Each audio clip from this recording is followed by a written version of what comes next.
Well, hey, good morning, everybody. This is Justice's Waiting Room, a daily live podcast. Now, we discuss news and politics. Now, I'm your host. My name is Jared. We are live on both YouTube and Twitch here on Sunday, November 16th.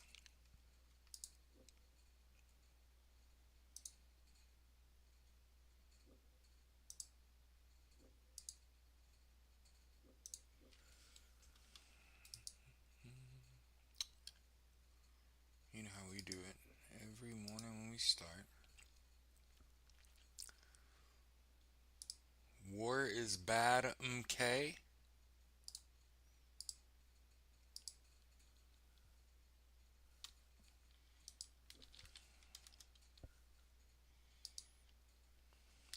But this song's great, and I think that's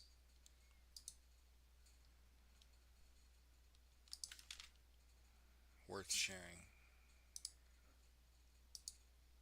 Or not. There we go.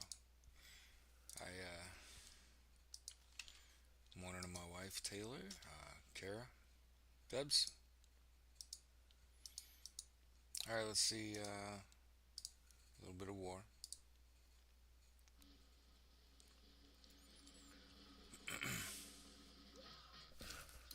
Control click and you open the link in a new tab so you can stay in the show and listen to the song. That's what I do.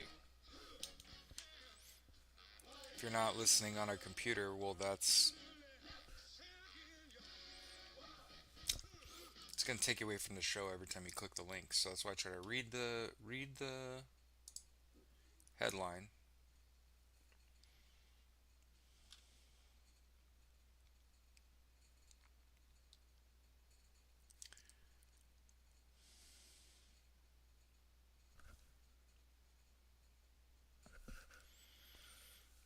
See a few storylines right away. When I look, remember we start with a global perspective, right? I may be some bumfuck from the middle of nowhere, Indiana, but even I know that if you intend to work on this planet moving forward, gotta have sort of a worldly perspective about it. Because if you don't, you're missing the point. Like the what is driving what is happening here starts elsewhere. All right, so Finnish President Alexander Stubb believes a ceasefire in Russia's war against Ukraine unlikely before spring. Okay, kind of not what Donald Trump would tell you, right? He wants to count. He wants to count the Russian-Ukraine war as solved. I stopped that already. Okay.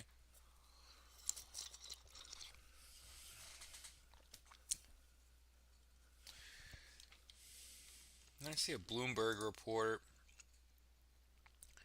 China warns students in Japan of risks.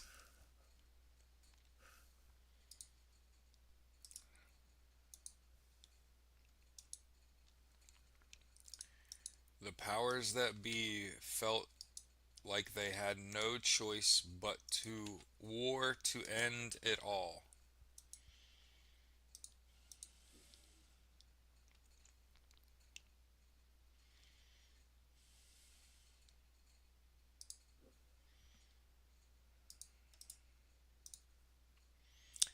Gen Z protests against Mexico's president turned violent amid anger over mayor's death. 100 police officers were injured in Mexico City as demonstrators attacked the National Palace following the death.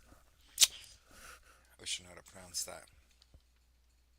Macoacan mayor who fought drug trafficking.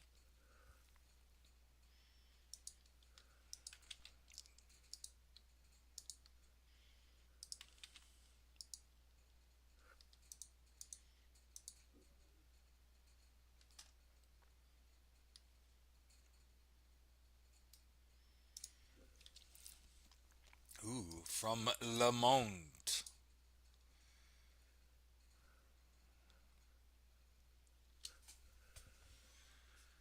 Wine growers, I mean, if you just keep a world perspective, it makes things, so, in my opinion, so much easier to understand.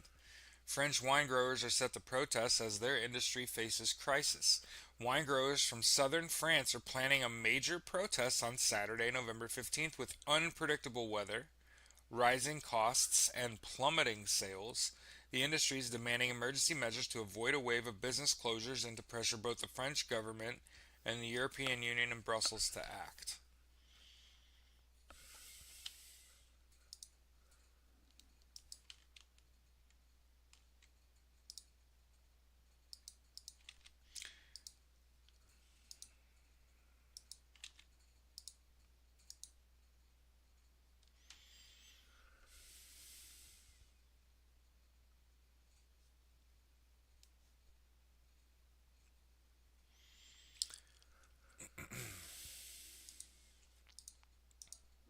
Now, do I feel that it is a government's responsibility to subsidize and save businesses? No. However, comma, when your industry is tied to something as important as tourism, I think that there's, mm, it's like the arts and humanities, right? Like there's just things that we need to invest in. Um, I'm thinking, I hate to be like this. I'm not I'm not opposed to like government contract work. I'm opposed to military industrial complex government contract. But there's nothing that says like the the French government, right, shouldn't support its wine and tourism industry, right? It's completely reasonable. Whereas it's not reasonable to bail out the banks. One of the things that we know on this show, hell yeah. Speaking of gummies, if I seem like a step off it, it's because my wife handed me a fucking mound this morning and was like, "You want a gummy?" Yeah. Holy shit, that thing was huge. But yeah, they had a big protest yesterday. They're trying to pressure the French government to fucking do something.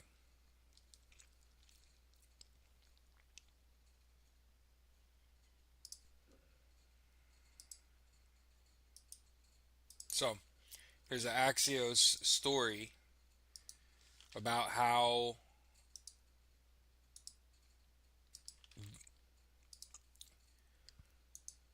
Bibi is telling Donald Trump it's okay to sell the F-35 to Saudi Arabia.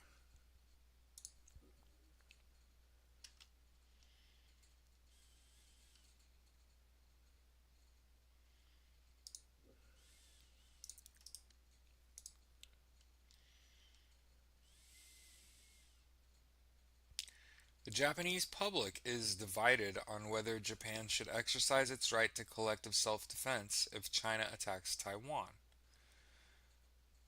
Survey found 48.8% in favor, 44.2 against, 60.4 backed Japanese Prime Minister Sane's plan to beef up the country's defense spending. There's a diplomatic spat between Tokyo and Beijing. It has intensified following Takaichi's remarks related to Taiwan.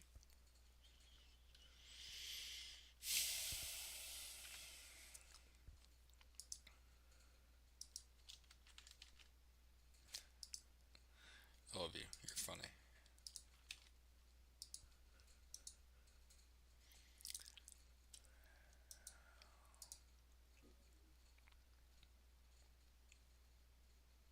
Ukraine's going to import gas from Greece.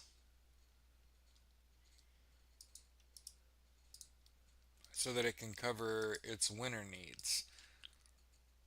You see how like world economies are important? It's important. When I say not only do I want to help found the American Socialist Party, I also I want to found the World Socialist Party. I want to make sure in every language we are saying the same thing. Bigotry is not okay. You should probably join a union. Hey, everyone should have universal health care, education, income, and housing. Start there.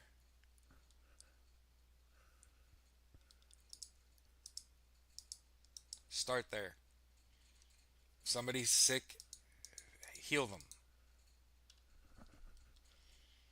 Like I play Battlefield 6. It's actually difficult for me to play. Why? Because one of the interesting mechanics in Battlefield 6 is that when you die, you don't just die and respawn. You are downed. And if there is a medic nearby, they could res. You get resurrected, right? Just right back to your feet. Far too often people don't do it. Either they're not resing, which is like not playing the game, or when they die, they just immediately press and hold X to respawn.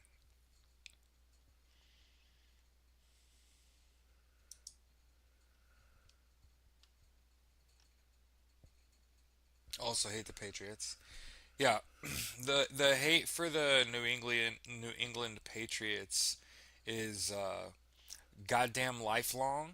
I mean, for the last 20 plus years, those motherfuckers. Am I right? Just as like a football fan, like fuck the New England Patriots. Now, here's the difference between the Patriots then and the Patriots now. Now I like the Patriots. It's like I'm old now because I like Mike Vrabel. He was the Titans coach. He played linebacker for the Patriots. That's awesome. You know what I mean? But everyone hates the goddamn Patriots. So when I say I hate the Patriots, I hate the Patriots looking backwards. I don't hate the Patriots right now. I like Drake May. Um,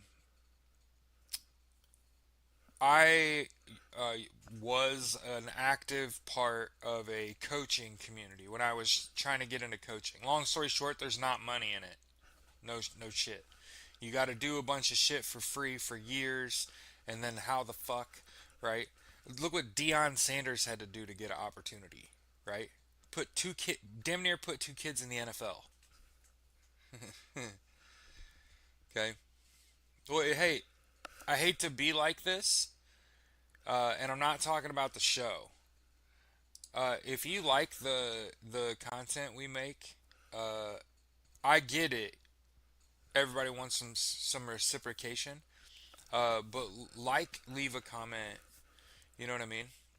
Leave your picks in the comments. Let's start a dialogue. The little conversations we have in the comment sections of videos drives viewers because they're seeing like, oh, not only are people watching the video, they're having like a conversation in the chat, right? And I'm not doing it because I care about. I care more about the community, right? Like that's what I care about. I don't give a shit about the likes and comments and views. Do you, boo boo?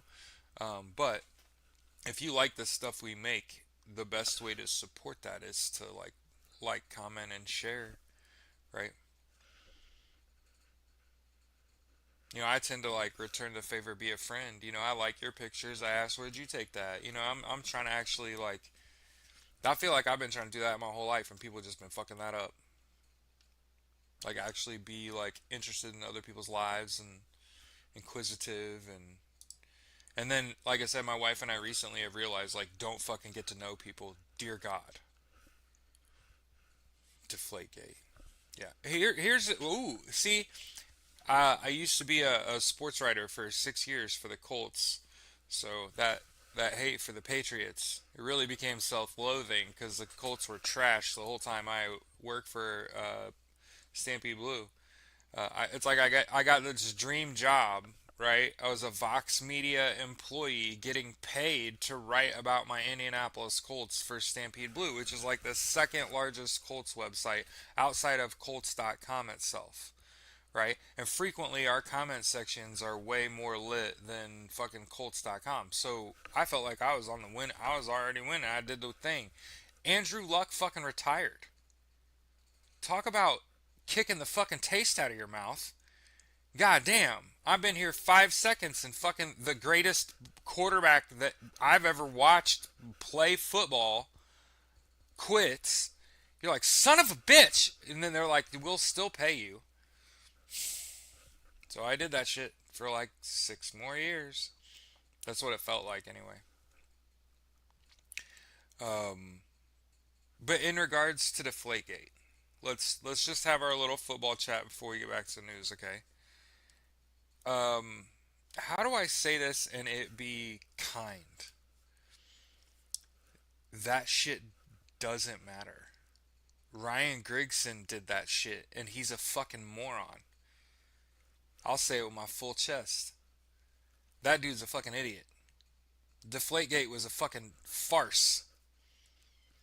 You air up and take air out of footballs based on the temperature outside. If it's cold enough, it'll take some air out of the ball, and you gotta air it up. And there's regulations. It can only be between like 3 pounds, and the number that they gave was within range. So it's just like, what the fuck are we even talking about? They put a little air in a ball? That's not illegal.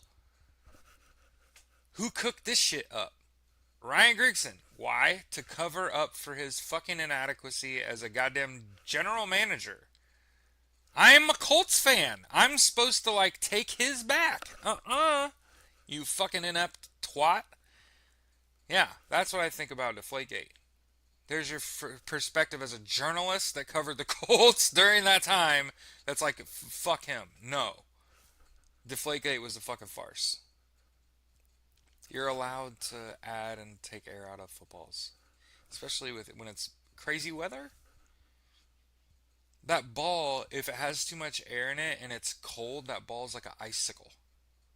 It hurt. You gotta be able to take a little air out of it when it's especially when it's cold, and not enough that it's like floppy. We're just talking about so where it doesn't literally like bounce off your fucking helmet and break it. You know what I mean? Like an actual ice cube. Okay. Back to the news. All right. Remember, we're tracking this story in Ukraine. Uh, I'm about this shit. Volodymyr Zelensky has this like anti-corruption probe going on, and a bunch of people are resigning.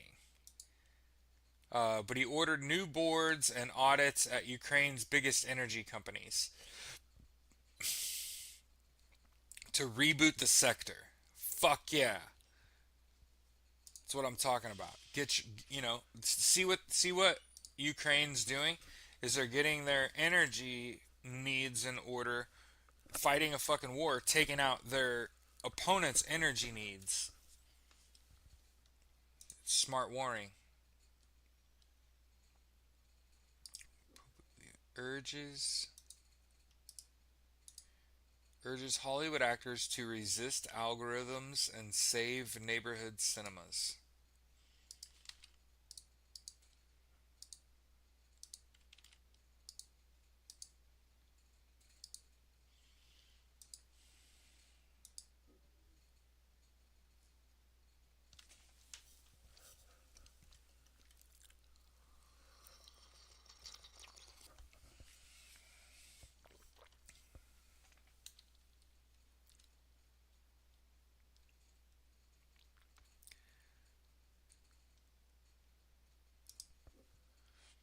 All right, so this is again we're sharing multiple stories regarding this same sort of subject. Oh, that's not what I meant to share. Here. The Finnish president, 2 times in one show, The Finnish president calls for fucking like the rest,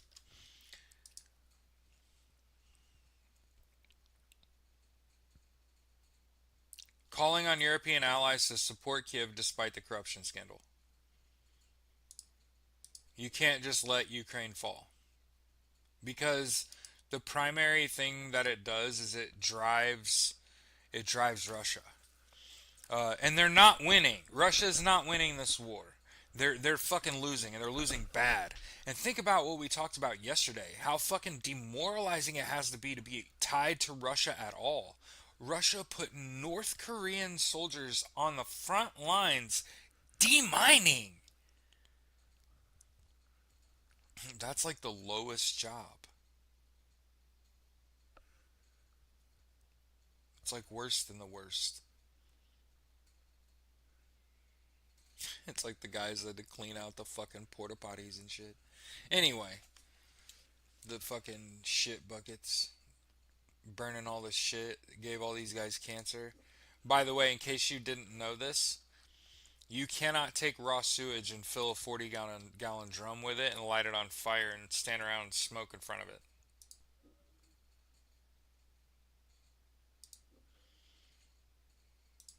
That's what we learned in Afghanistan and Iraq. Okay, here's that. Yeah, same story.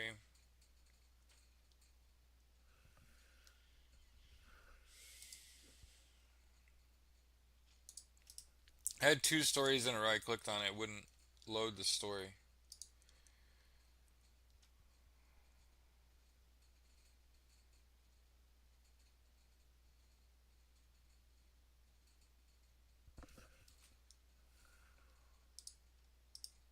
I think it's an interesting thing. Slavia, Ukraine, yeah. Greece promises to never accept Northern Cyprus's unilateral declaration of independence on its 42nd anniversary. I think it seems kind of fucking pointless now, 40 plus fucking years later. You clearly didn't intend to do shit about it. What do you mean you don't recognize it? You fucking twat. Quote, today marks 42 years since the illegal, invalid, and unilateral proclamation of the pseudo state, who it sounds like Donald Trump talking, in complete violation of the fundamental principles of the United Nations Charter and international law. It added that it will never accept the fait accompli of Turkish invasion and occupation, and that it, as such, calls on all states to align themselves with international law, to resist any form of revisionism, and to fully respect the sovereignty, independence, and territorial integrity of the Republic of Cyprus.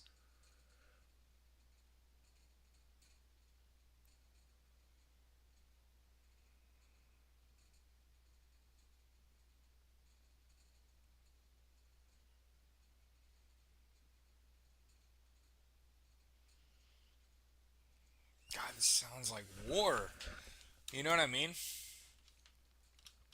There's a reason I read the shit. Is I was like, that sounds like fucking war.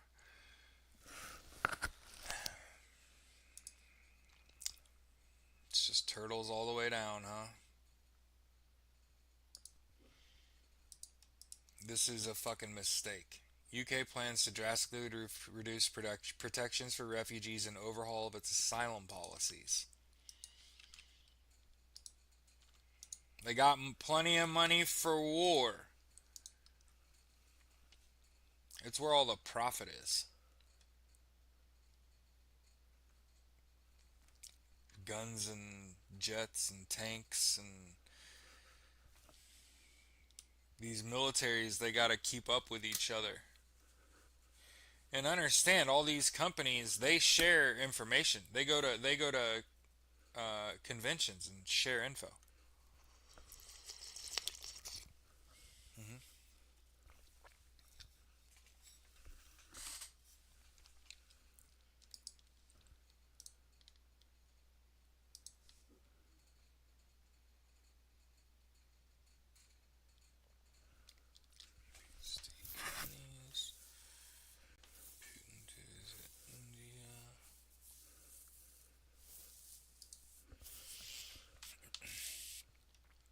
On its last leg, Putin to visit India on December 5th.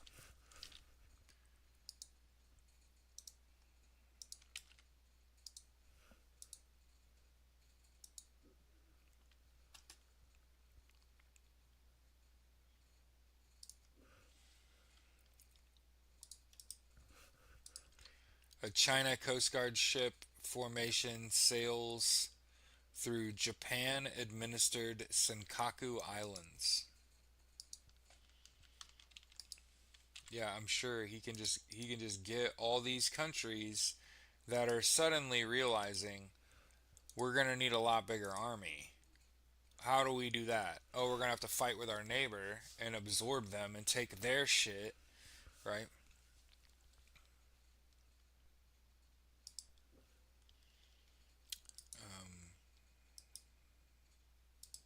AP reporting climate protesters demand to be heard as they march on COP 30 with costumes and drums. Yeah, pretty significant protest. It's okay. EM tits will fix it in 24 hours. Yeah, I want to let's take a break, talk about Donald Trump real quick. So, yeah, Donald Trump probably didn't blow Bill Clinton. Let me explain this to you in a language you can understand it. That's not a story. That's not worth hiding. That's not worth a million plus people dying. That is a distraction. It's probably a lie. Notice Donald Trump didn't come out and deny it. Bill Clinton didn't come out and deny it.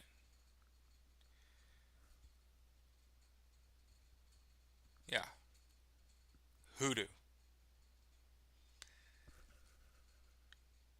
The email about horses,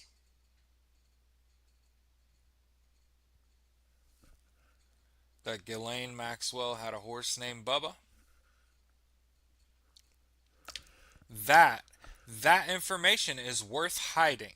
If Donald Trump sucked a horse's cock, that's worth hiding to me. To someone, to someone like Donald Trump, that would be information worth hiding. And Vladimir Putin has video of that and pictures of that. That's what happened. It's a non story. If it involves Bill Clinton, it's nothing. There's a reason nobody said anything, because that's horseshit.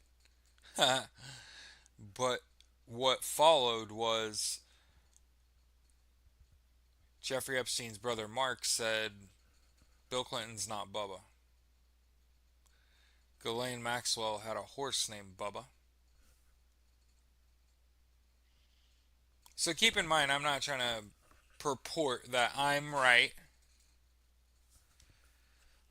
that yes, he was so bashful over blowing Bill Clinton. Really? Monica Lewinsky. Donica Lewinsky. Doubt it. Doubt it. That's passe. That's passe. That's not taboo. That's not taboo. That makes Bill Clinton a bad motherfucker. It makes the U.S. super progressive. We elected a bisexual twice. How progressive of us.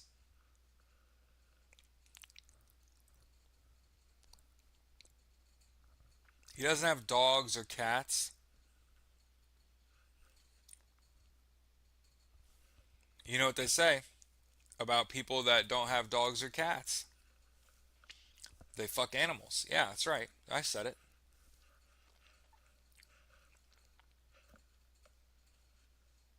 Okay. Now, there's a reason I've said like I'm not purporting this as the truth. I think Bubba was a young boy. That's the real problem. The real problem here is that anything other than them fucking Epstein files coming out and talking about Donald Trump being a fucking pedophile is a fucking distraction. Just make sure we talk about it. It's a distraction. I don't give a fuck if he sucked Bill Clinton's dick. I don't give a fuck if he sucked a horse's dick. What's on them Epstein files? That's the attitude. Am I fucking surprised he sucked Bill Clinton's dick? No. Am I shocked that Donald Trump would suck a horse's cock on camera? No. It's all about him. It's that simple. Would Vladimir Putin get the video of that and hold it against him for 20 plus years? Yes. What the fuck are you talking about?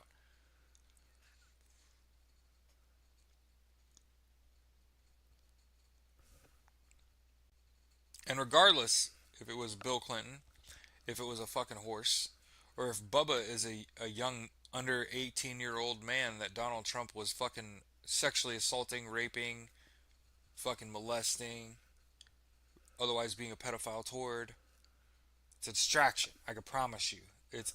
All this shit is meant to distract you, and it's a moral injury. I think that y'all have been sharing some videos, but all of this is supposed to bother you. It's not about you. It's about Donald Trump. All this shit is coming out about him. Let him feel it. There's a reason he canceled his public fucking appearances.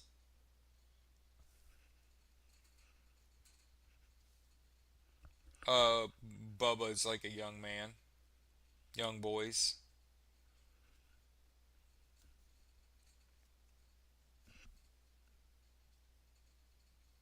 One, but yeah, the breadth of possibilities, right? Could be Bill Clinton. Could be one of Ghislaine Maxwell's horses. Probably an underage boy. Remember, remember what I told you when around election time I was talking about. Yeah, yeah. It's clear to me that the Epstein files are so much worse. Bubba Salisbury Jr. out of Texas. Okay? Keep in mind what we've got so far are not the Epstein files. These are just emails that have been released um, to the government from the Epstein estate.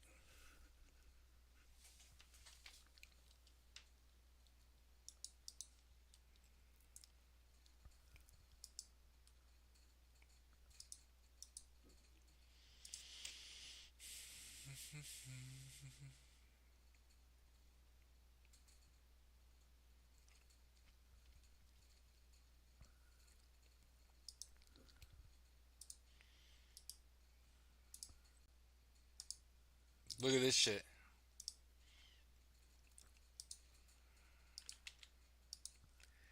The U.S. is considering foregoing Hamas disarmament to begin reconstruction. The Trump team is pushing to interim solutions unacceptable to Israel. So again, Donald Trump wants to build his resort.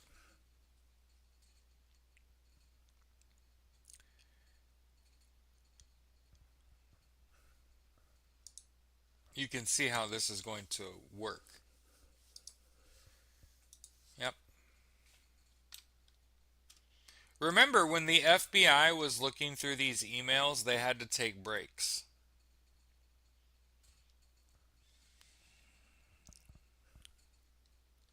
God. You know what's funny? I don't think I've ever said this out loud, but my wife and I lately have been having some conversations about finding out some shit. Uh, I started being very public around 2016 when Donald Trump got elected. I wanted to make sure to publicly distance myself from him as much as possible. My entire existence has been in combat of those people, of Donald Trump, Elon Musk, the people I see as most harmful to the American people. Um, that's been my entire existence. Now I lost. I got banned. Right. I got my account fucking destroyed on Twitter. Um, and then I was talking about on Facebook before I left Facebook about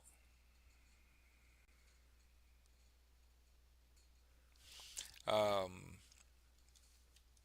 I watched a video of a man going sort of out of his way to mask his location. He was clearly not standing anywhere he lived.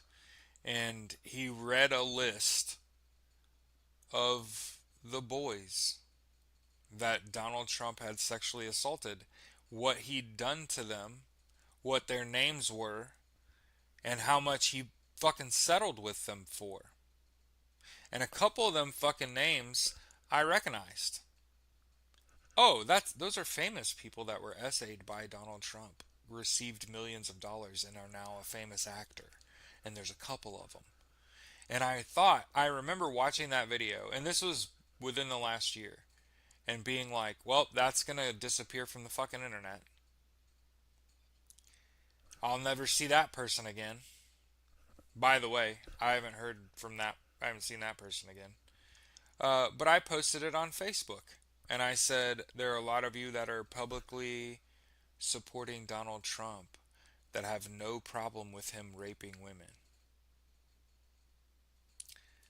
How about you support him now that you know that he essayed little boys? And I posted that on Facebook, and I got shit from every one of these little half-baked little white half in the 1 foot in the KKK camp, 1 foot in the Nazi camp, got their head out like, whoa, whoa, whoa, whoa, whoa, whoa, what should I do? Yeah, came to rushing to the fucking defense of Donald Trump. Oh, you don't have the evidence. Da, da, da, da. He's been exonerated. Da, da, da, da, da. You're just shitting on. Da, da, da, da. You saw people publicly supporting Donald Trump rush to fucking defend him. Didn't bother to defend him over rape, right? Oh yeah, he's a piece of shit. Whatever, man. Oh, he raped. No, he didn't. He didn't do. You're just piling on. You're just making it worse. Names, amounts, and what he did to them. Oh, I got straight up deleted. Grown ass men on social media. Don't ever contact me again. Ugh. Yeah, made your fucking skin crawl, you nasty bitch. You fucking liked Donald Trump and you supported his ass. And the millisecond that you were like, oh my god, he essayed little boys, it completely changed your fucking tune about him. Mm-hmm. 100%. That happened. Mm-hmm.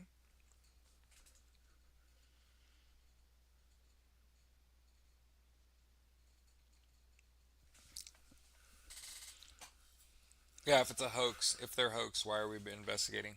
But if there's an open investigation, the files can't be released. So I hope you understand that.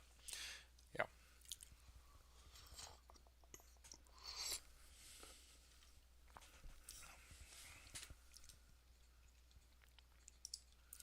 So that happened to me. We're grown men that were kind of, yeah, Trump's all right. Hey, don't say we didn't talk about it.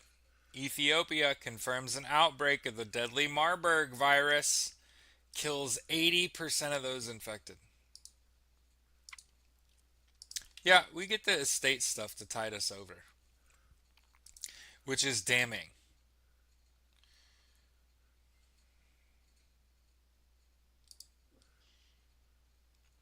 Buenos Aires Times. Huge fire sparked by explosions at Ezeiza International Park contained.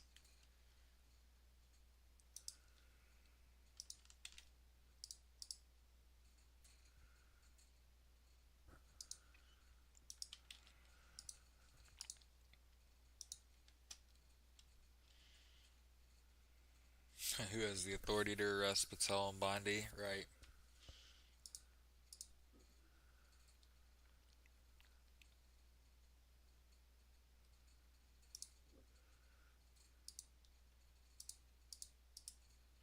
The G7 ambassadors welcome Zelensky's support for independent investigation into their corruption scandal.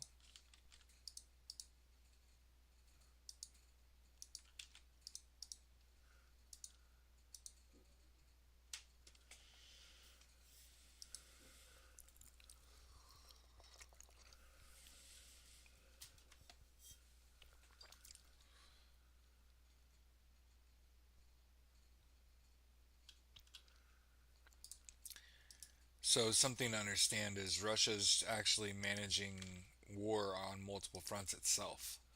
A lot of people don't know the Kremlin has a war in Africa, and they're currently losing to Al Qaeda. And understand that when you lose, like when you give up a city, you give up its assets, you give up its features. Think about a city built into a hill, right? And sacking that city and taking that city over. Now your security runs that city, and now that high point, you now man that high point, right? It's your guys looking out now, giving you the 411, right?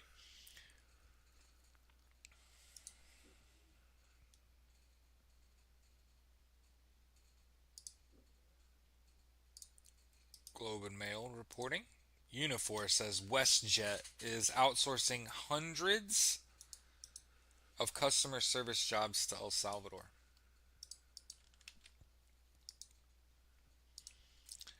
It will take a changing of the guard. Yep. So keep in mind that Russia has money on the ground. That's what I'll call it. Assets on the ground in Mali. They're also importing African fighters to fight in Ukraine. You can see how dumb this is. War is stupid as fuck. None of this makes sense at all. Don't fly on WestJet. Iran slams U.S. military strikes against alleged drug boats.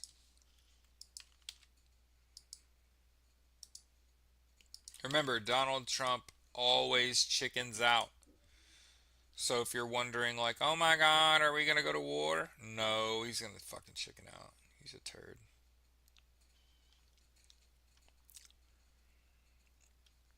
He's a coward. He'd already done it.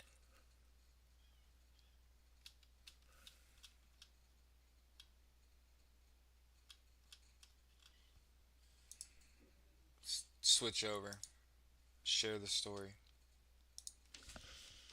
Or the show, sorry.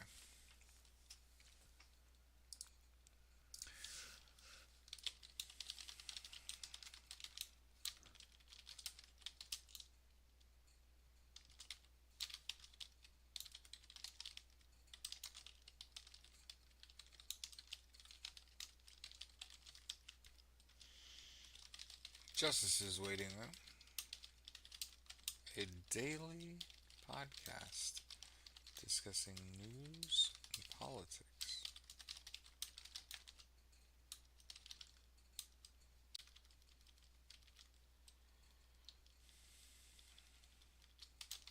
Is live. Twitch, YouTube. Share the show real quick.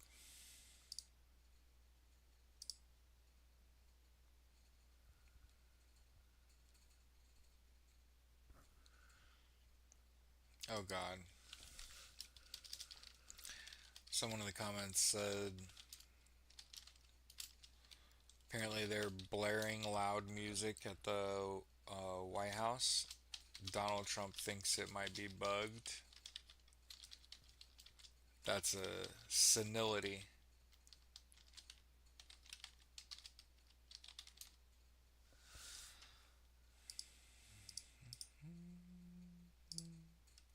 You just let him do whatever fuck he wants, man. But I want to continue to point out, how many bills did he pass? How many bills has he passed? You giving up on that? Oh, we're not doing that anymore?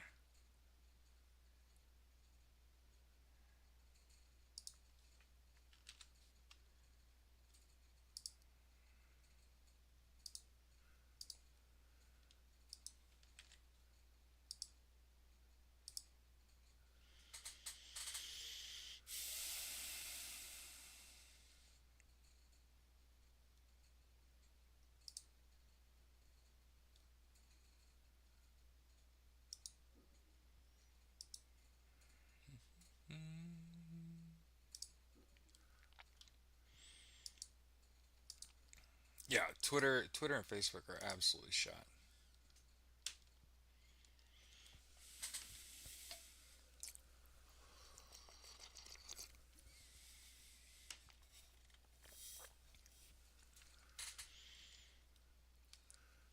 Yep, he got rid of the penny. He signed the Lake and Riley Act and then violated it. What else has Donald Trump accomplished since he's in office? All the layoffs and firings have been illegal.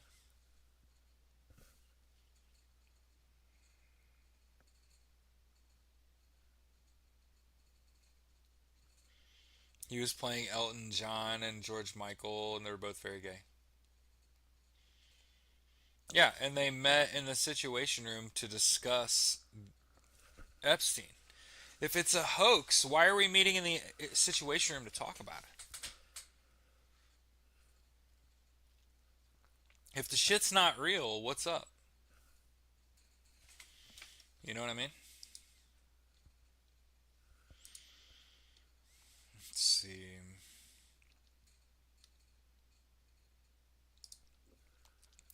Mother Jones reporting. New documents show the Department of Homeland Security is gathering driver's license data in a voter fraud crusade. Yeah, stuck in the 80s. Remember, he has a cocaine issue. Burp. So every day, Donnie does a little blow. Takes a little ketamine. Probably has to take a little nap. Doing a little quaalude. You know what I mean? Doing his little gay dance. Right?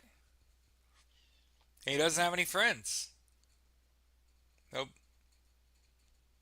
And there's other people on Earth that also don't have any friends. And he's decided to befriend those people. And bring them in. You know? Like Stephen Miller. Right? I'm trying to think of like people that are super unlikable.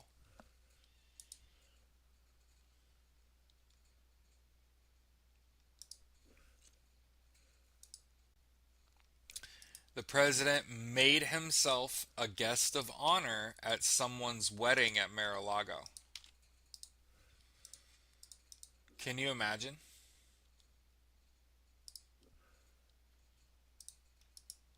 Trump is pulling out all the stops to welcome the Saudi crown prince for their first, yeah, double air dicking. Yeah.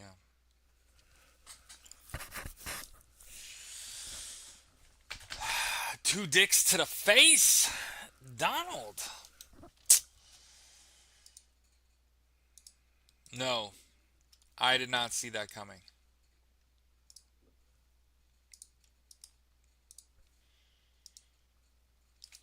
Not only did I not, I don't sit around and think about conspiracies.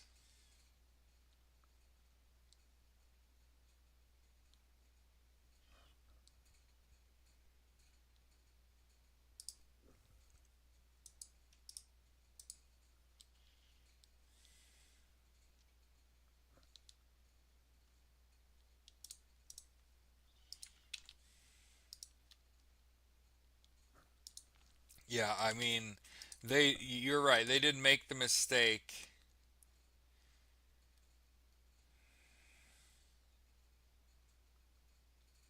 Yeah, we got to make AI regulation a national priority tomorrow. I agree, Chris Murphy. We got to regulate AI because stupid people are too reliant on AI.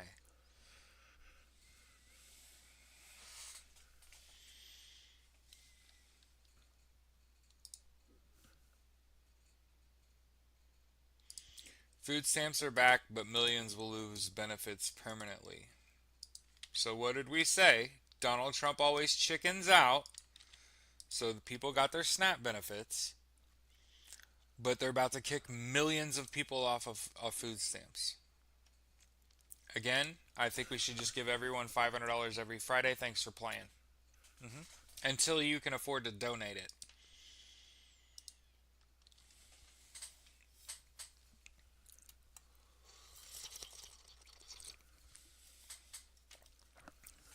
Yes, sir. We talked about how Bubba could be Bill Clinton, Bubba could be a horse, and Bubba could be like some person.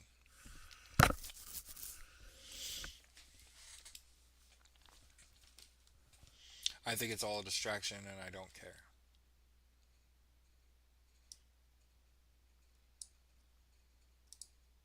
21 House Democrats introduce Code Pink backed resolution accusing Israel of genocide.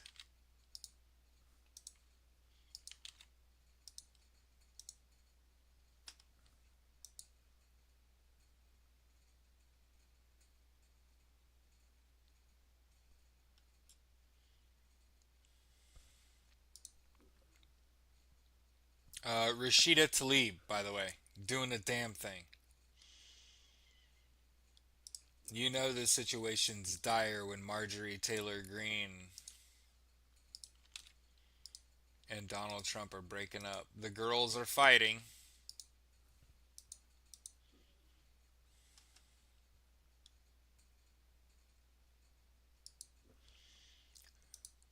The Swiss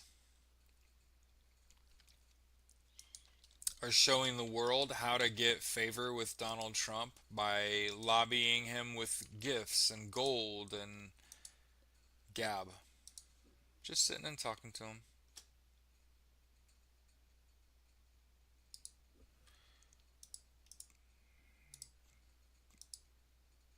Biden officials raised concerns that amounted to nothing over Israel's actions.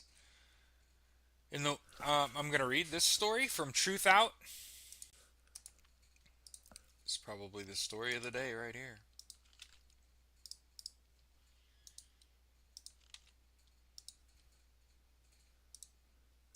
In the waning weeks of President Joe Biden's first term, the U.S. came into possession of intelligence of Israeli officials discussing their military's use of Palestinians as human shields in Gaza, but refused to act upon this knowledge, reporting fines.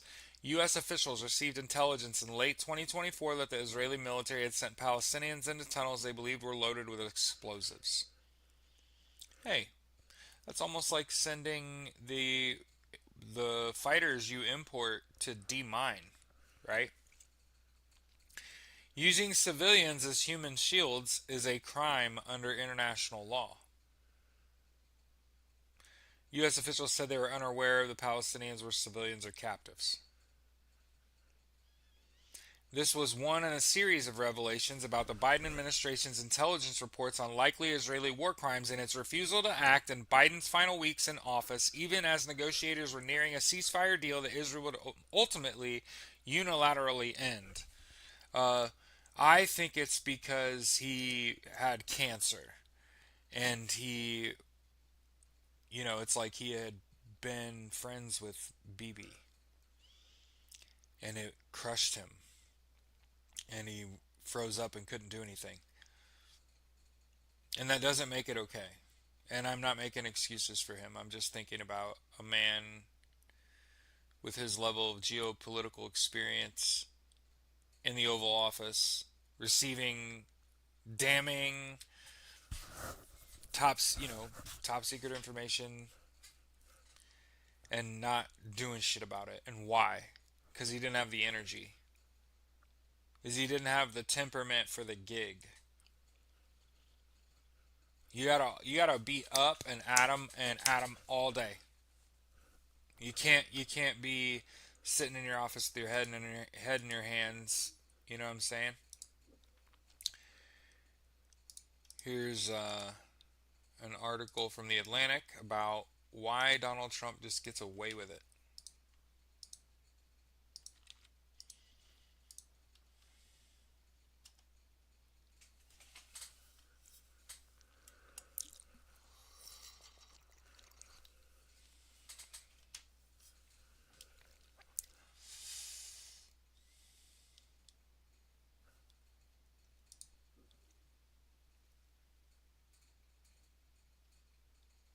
He's called Little Trump. Aw. Oh wait, is Bubba Bill Pulte? Bill Pulte, the head of the agency overseeing Fannie Mae and Freddie Mac, has been making big waves. He looks like a Bubba. Look like a Bubba to you?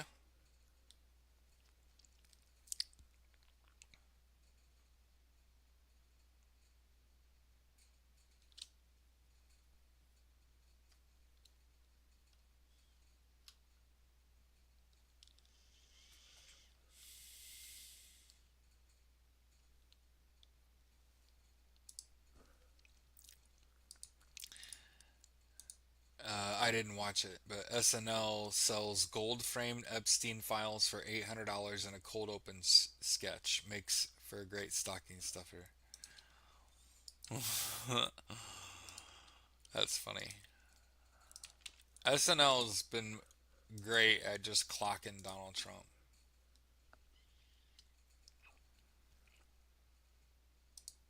Of course, it's a scam, it's a hoax, which means it's real and he's guilty, in case you haven't figured that out.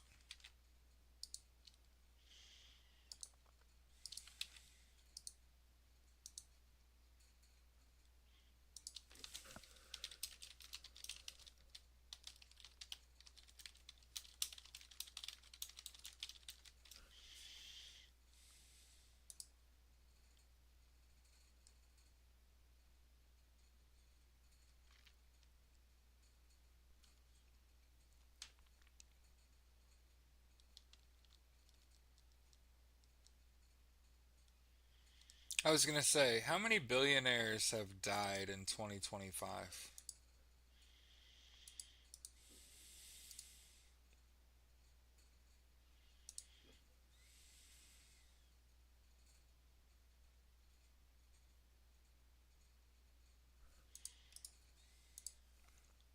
Michelle Obama did a great interview.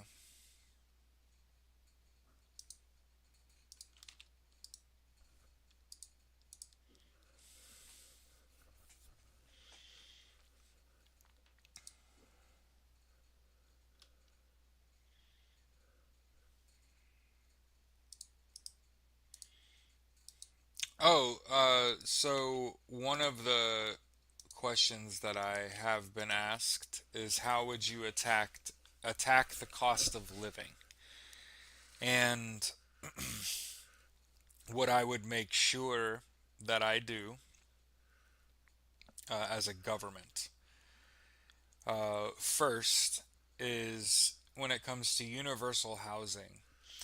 I don't I'm not of the belief that everybody should have to pay for where they live. I'm not of that belief. What if we just alleviated that and you did not have to pay for the space you're in? Now, you got to pay the taxes and insurance, sure, but it's capped. And so again, the expenses for things like taxes and insurance on the land that you're on, right? Be a lot less than a mortgage, a lot more manageable. Probably like $300-400 a month. Think like a rent payment 20 fucking years ago. But this is the core issue: is it costs too much to fucking live. I work in finance. I talk to people all day, every day who are working full time. A lot of them are retired and have a retirement and pension and social security. Uh, and one of the things that I want to make sure, talk about is how I kind of am losing my train of thought. Thanks a lot, Taylor. But what I was, fuck, man, what I was trying to talk about, I hate you. So, affordability. Most of the people I talk to pay more than I do. I'm a homeowner for rent. And I think that that's a problem because the reason that we bought a house is because our cost for just to live in a space exploded. It I think it went up by like $200, but it was like our rent went up by 25%, and we were just like we could just buy, and we just bought a house. That's literally how I became a homeowner. Okay, but I talk to people who first of all are like, oh, I live in Florida. Okay, and they pay $3,600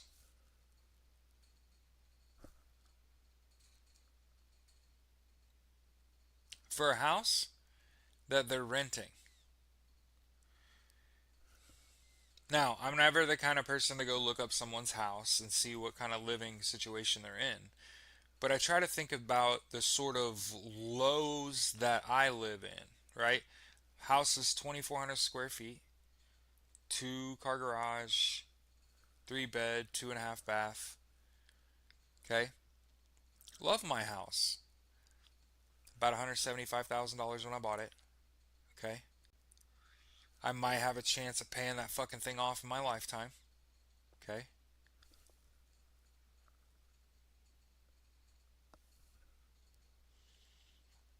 But with taxes and insurance, that $850 mortgage is like 1533. It's basically $1,600, right?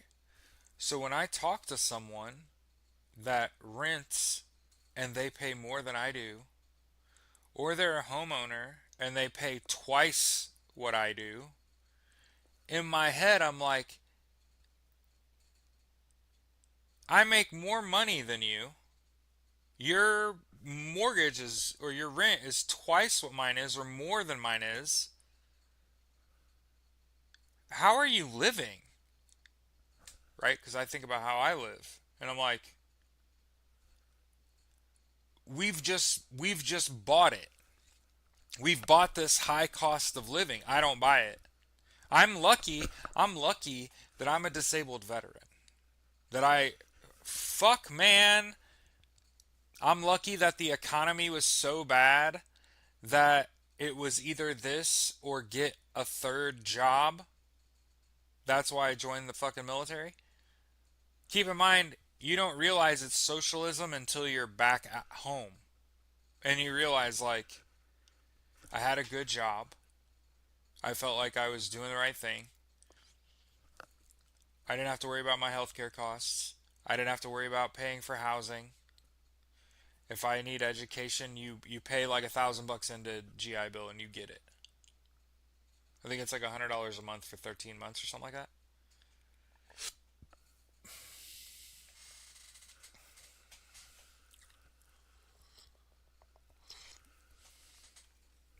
So understand, they don't sell you socialism.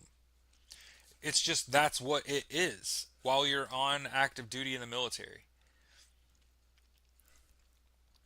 Now you come home and you through the education system and you start living and you're thinking about six figure. I'm one of those people. My wife and I both work. Hmm? A piece of crap house is $500,000. the The problem is that we're gonna need to hard reset, and people aren't ready for that shit.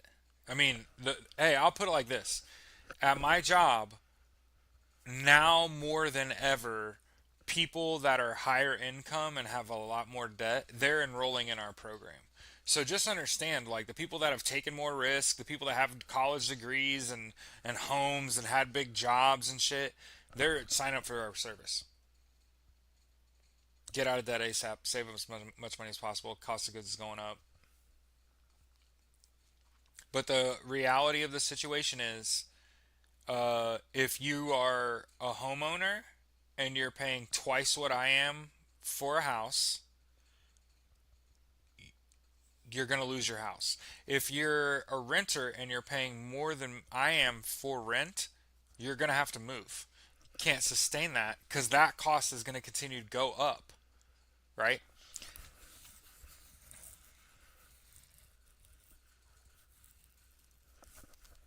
But that's how you tackle affordability at its core. Is affordability at its core is it costs too much goddamn money to live. You cannot, and I'm gonna scream it. You cannot in the United States afford health care and housing. My wife and I, we would be broke if I did not have my disability and my health care covered.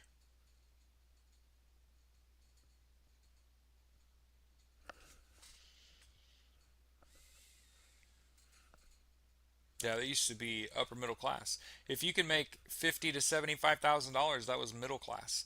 That is poverty level money.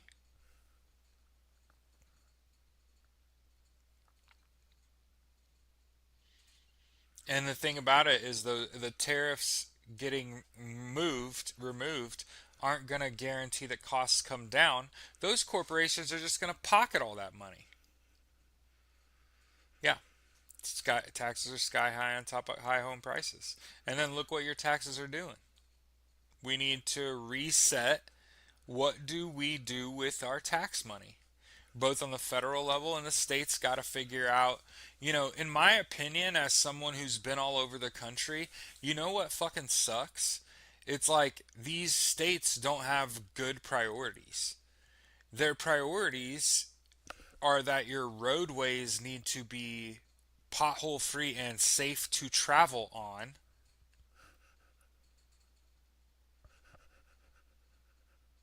Like, that's what you fucking exist for.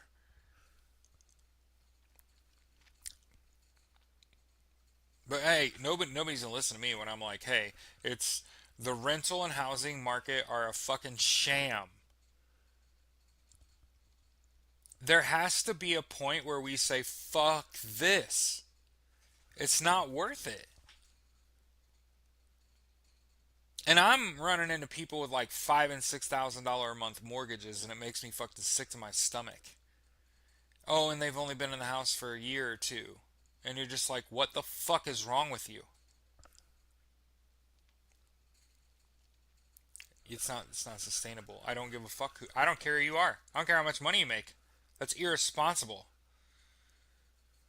And when you look at their house, and again, I don't go look up people's houses, but I ask them, how big's your house? Oh, 2,600. Is it two stories? No. It's like 5 feet bigger than mine. And yet motherfucker pays 6 grand. Where are you at? Oh, I'm on the panhandle of Florida. I don't give a fuck about Destin? Ha!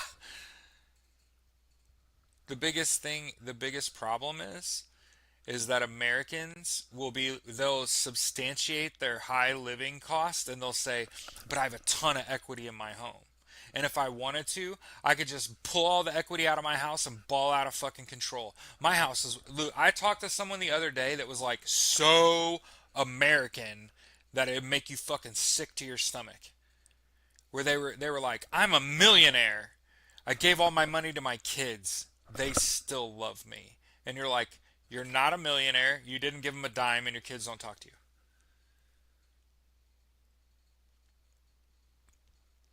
Americans have such a fucking inflated. I don't ever fucking think about it. Cause here I already did it.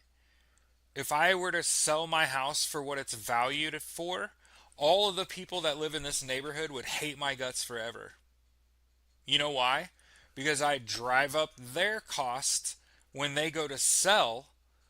Uh, they start to prey on the whole neighborhood, and they're like, "Well, that guy is going to sell his house for $350,000 when none of these homes, in my eyes, are worth a quarter." So I already know I got equity in my home, more than double what I owe, but I can't fucking sell. If I sell my house, it balloons the costs of housing around my house. And it fucks a whole another generation of people out of buying a house. So it's kind of like I'm stuck here on moral principle. Also, it makes the most financial sense. I don't feel stuck.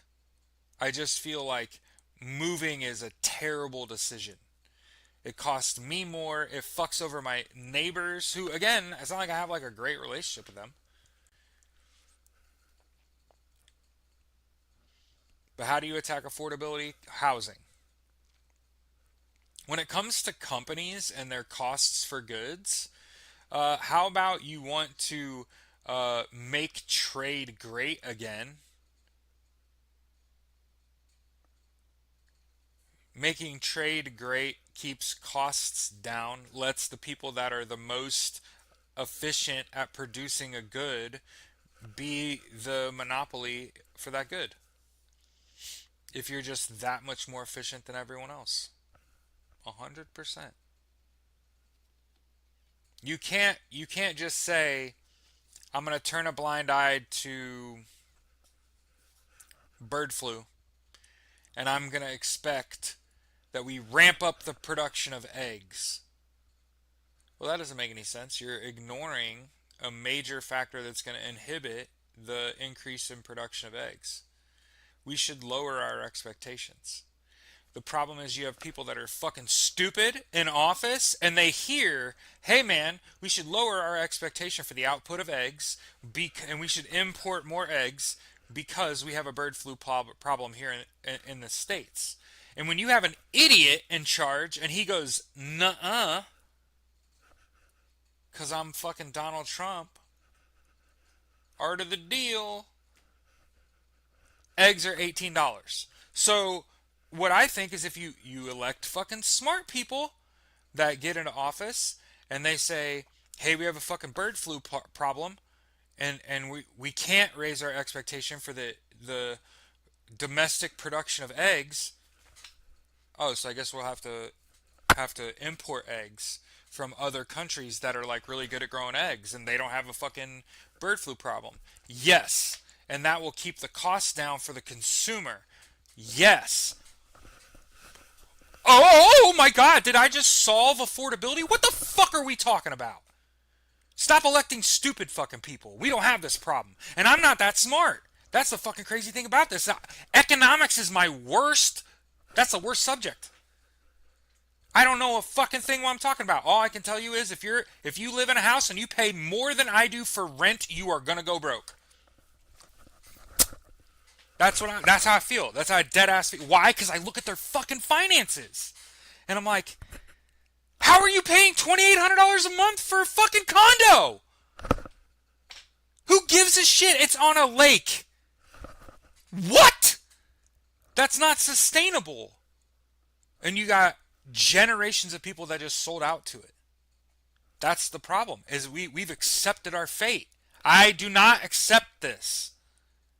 It's unacceptable. I mean, you have to understand, I'm actively coaching people to move. What are you talking about? Like one of my clients, okay? They got kicked out of their apartment on the 4th of July because the neighbor kids were shooting fireworks and he's a Marine Corps veteran and they asked him to stop and he called the police on the kids shooting fucking fireworks and the apartment evicted them.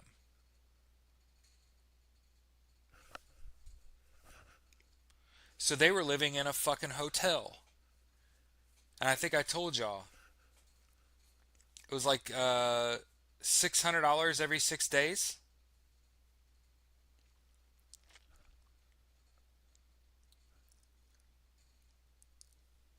Do math in your head.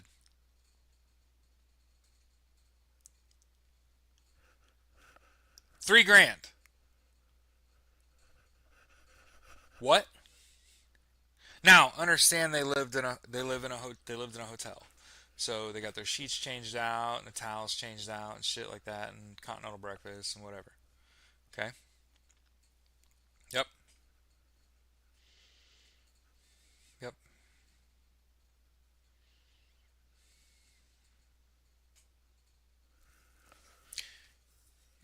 And hey, landlords. I mean, come on. Talk about like the least desirable profession ever.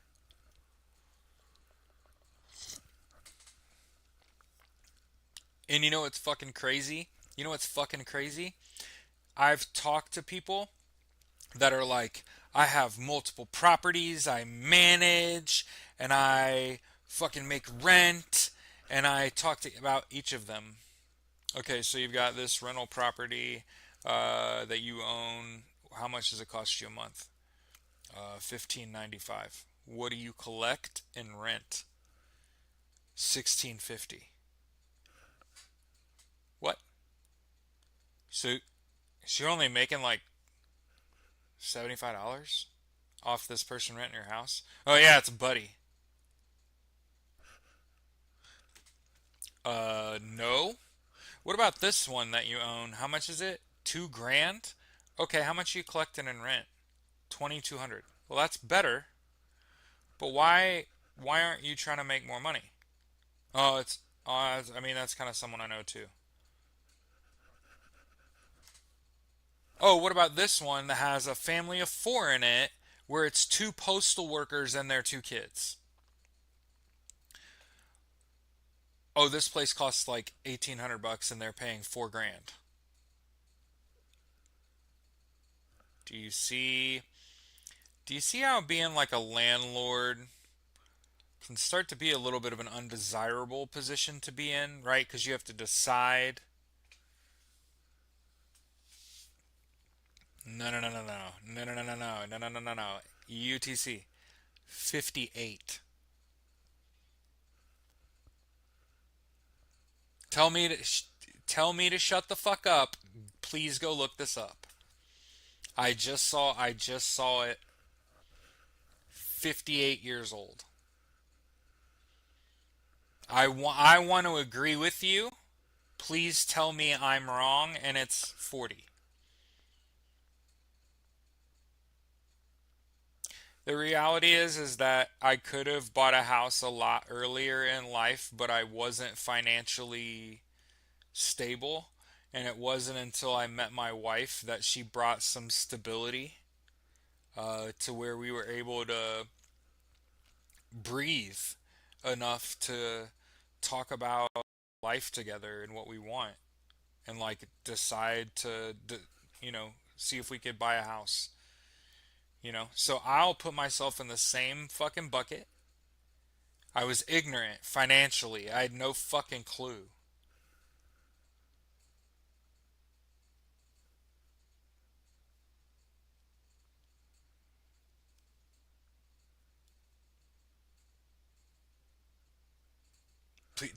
Like I said, somebody go do some research and come back here and tell me I'm wrong.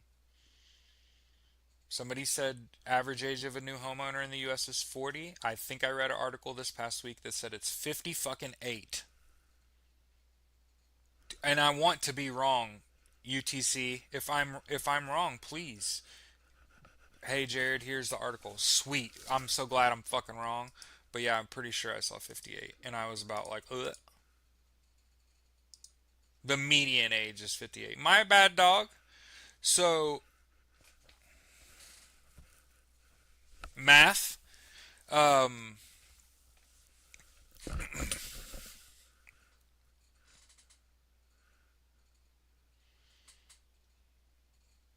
Median's 56. It's whatever. It's just like I told you. I was going through. UTC just said it earlier in the chat, bub. Um,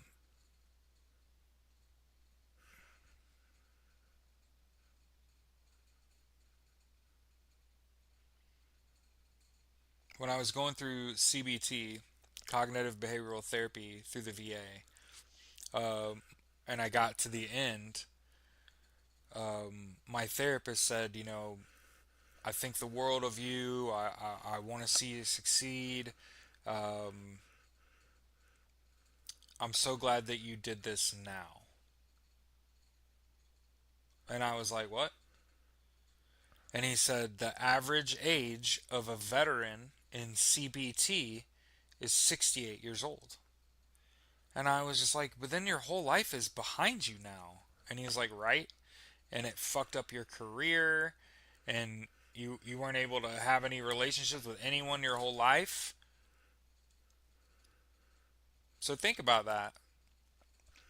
Far too many people gave up on ever owning a home. Probably because of the fear of the rejection and the down payment slash you have to qualify on credit in order to buy a house. And people just have a general distrust of the financial industry. Um, yeah,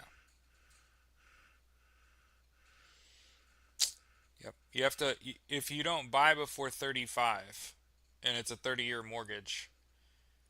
So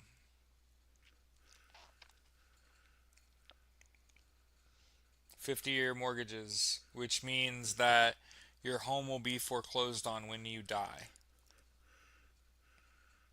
All of your shit is going to get stuffed in a fucking footlocker somewhere with your ashes.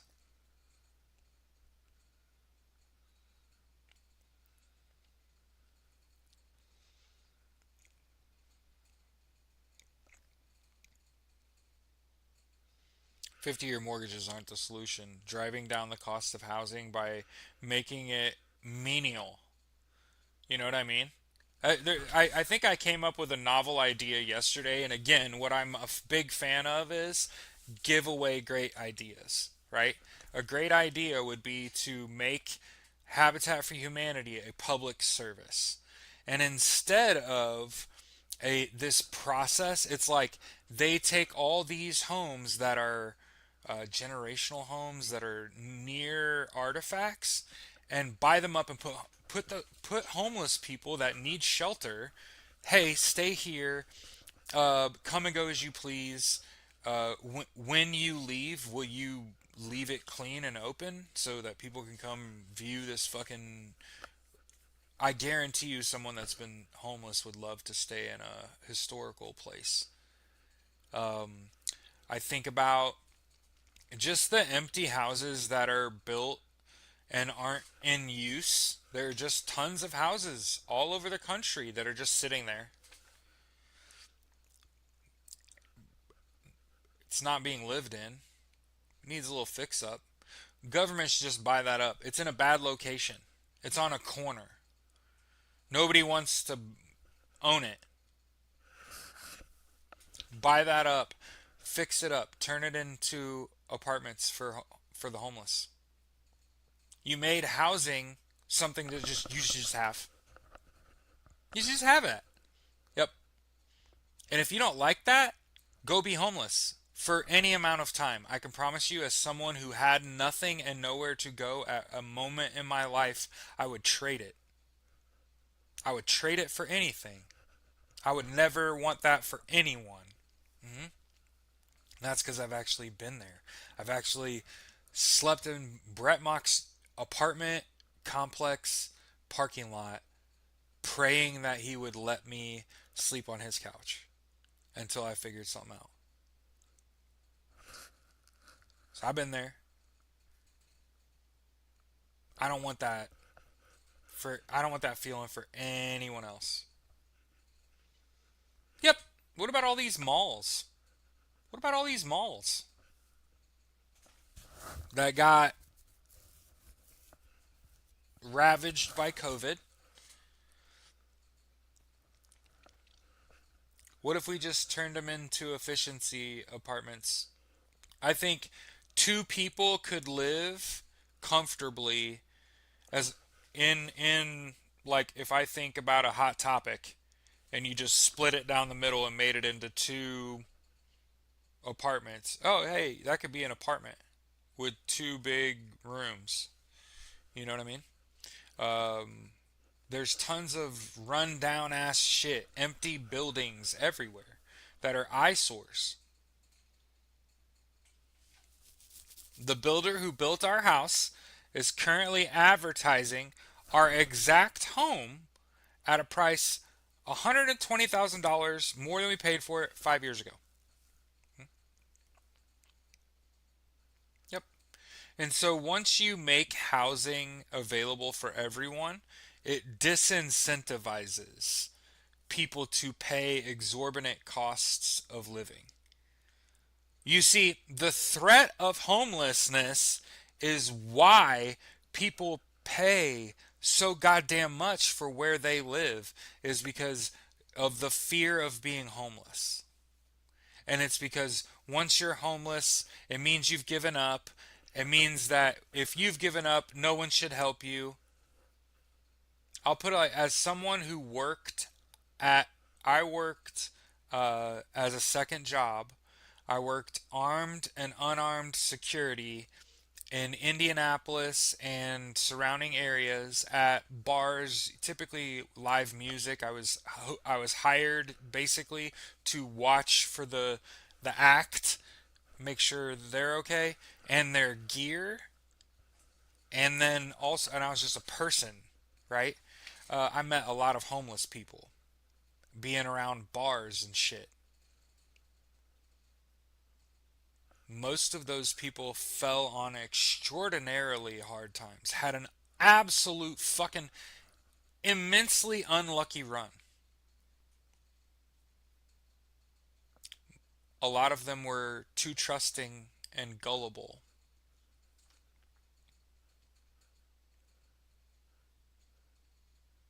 and got everything taken from them.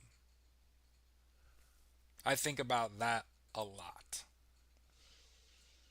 When I talk to homeless people over the course of my life, my mom used to work at a fucking soup kitchen in Chicago when I was a little kid. So I've been having conversations with homeless people my whole life. Most of them had an extraordinary unlucky run. Like the opposite of like graduate high school, go to college, get a degree, become a doctor, win the lotto, have a family, buy a house, wife, kids. You're playing the game of life and all the roles are positive, right? And you're like, fuck yeah, we're crushing. No, that ain't what happens for fucking homeless people. Their parents fucking get divorced. They move 7 times in 5 years and don't graduate high school. They end up working fucking 3 jobs trying to pay their way through fucking college, but it was all too fucking much. And they leaned on alcohol. And they ended up getting into a fight at a bar. And so they never really graduated college nor started a career. None of that ever happened. They had bullshit ass job after bullshit ass job because of some dumb shit they did when they were a kid. How many people is that you know? That just ended up on this side of the tracks, that are on this side of employment, that are on this side of a conviction, right? But for far too many, like the color of your skin or the fact that you got in legal trouble will fuck you up your whole life.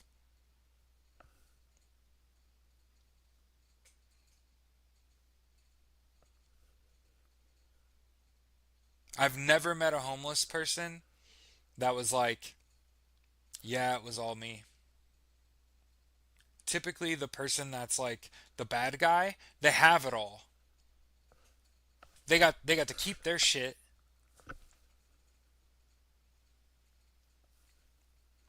So understand, like, we can fix this by destigmatizing homelessness and saying, like, for some of us it's a process, it's a rite of passage, it's a learning uh, opportunity, right? Don't put yourself into a position where you could become homeless, right?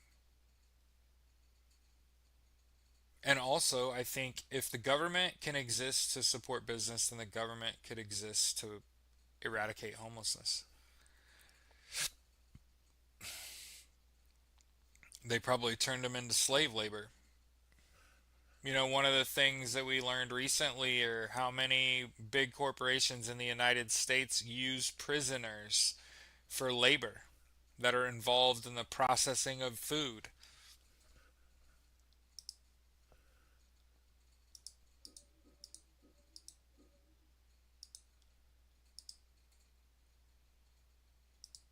To eat the rich and check weather and get out of here. You combat the cost of living by destigmatizing homelessness as like the fault of the person that was homeless. I was homeless because I was dating a drunkard who became physically violent, and instead of accepting accountability, uh, they felt after that they assaulted me before the police were involved that it would probably be just best if we separated, and they went to counseling. So who'd have seen that coming? Was it my fault that I'm homeless? Just wasn't on the lease, right? So think about that when you see a homeless person. Think about like, think it's their fault or not? Probably not. I can promise you. I talk to people every day who are overwhelmed with debt. How often do you think it's I'm poorly educated financially and a terrible spender, and I'm just really irresponsible financially? What percentage of people that I talk to, as someone who works in finance, what would you think? How often do you think somebody's just financially fucking illiterate and they didn't know what they were doing, and that's how they basically are bankrupt? Do you think it's just they're dumb?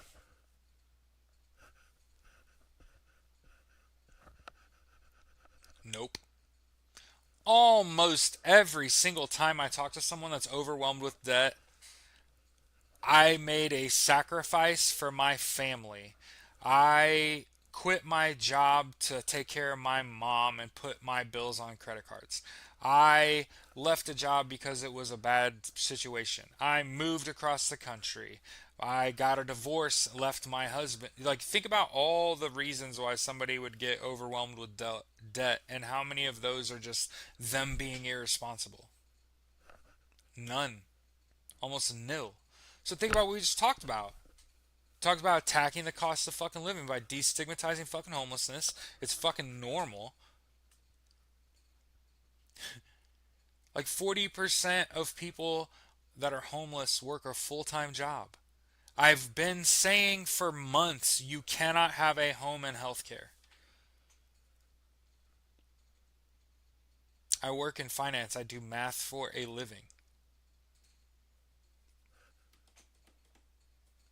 I literally have a calculator up. I'm calculating interest, amortization, tables. You can't do it and pay more than me. I've And the people that are like rich, they already own their house. Own your land ASAP is what I've learned. Own your space as fast as possible. And that does not necessarily mean buy the cheapest one.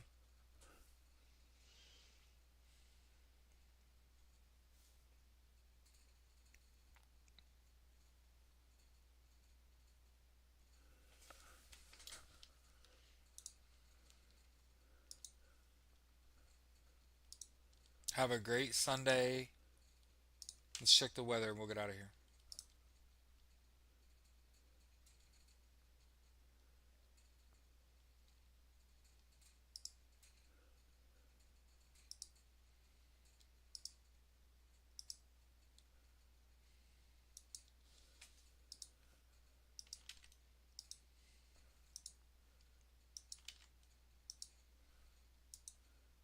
Ooh, wee. Oh, wow. So, you know how we've been saying, like,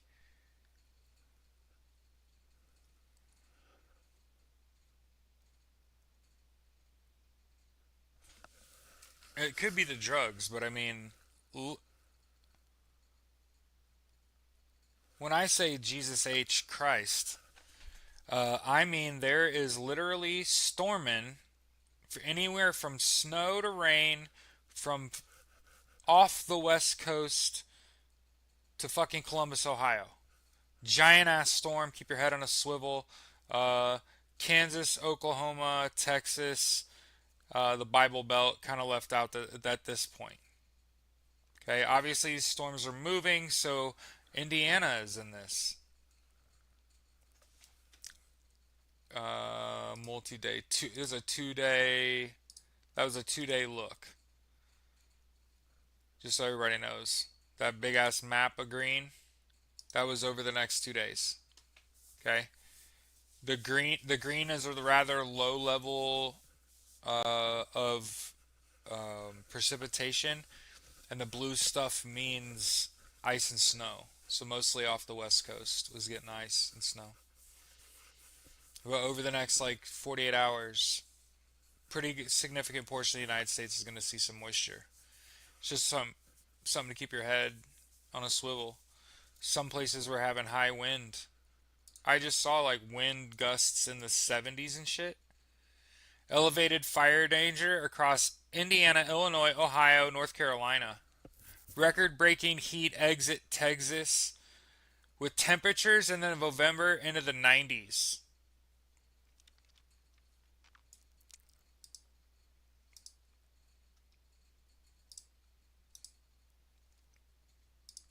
Here you go. Here's today. Not as intense. That the last image I showed you was a 2 day look. So today we're looking at rain in California. Remember flash flooding? Looks like some snow, some rain in Utah and Arizona. Ice slash snow in Colorado, and then the northeast part of the country is going to see some shit. But majority of the middle part of the United States be clear today. So hey, like I said, keep your head on a swivel, keep your eye on the weather. You never know what's going on.